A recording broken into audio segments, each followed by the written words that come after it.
So hey everyone, welcome back to another quick and very interesting tutorial where in this quick tutorial I'm going to show you how to fix the issue of DaVinci storing big files or storing temporary files for too long.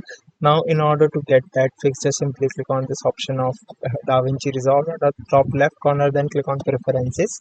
Now, here when you go over there, you'll see this option that says a user. Click on this option of user, and in here you'll see this option that says Cache Management. Click over there. Now, here you'll see this option that says delete cache files older than 30 days. So just simply check it mark and enable you can set up to 10 days or 5 days if you don't want files to be stored for long, and you can go for 30 days if you have plenty of storage for you. So you can customize your settings from here as per your need. Alright, so that's it for this tutorial. I hope this video will be helpful for you. Make sure to hit the like button and subscribe button for more such helpful and interesting tutorials. See you in the next one. Take care.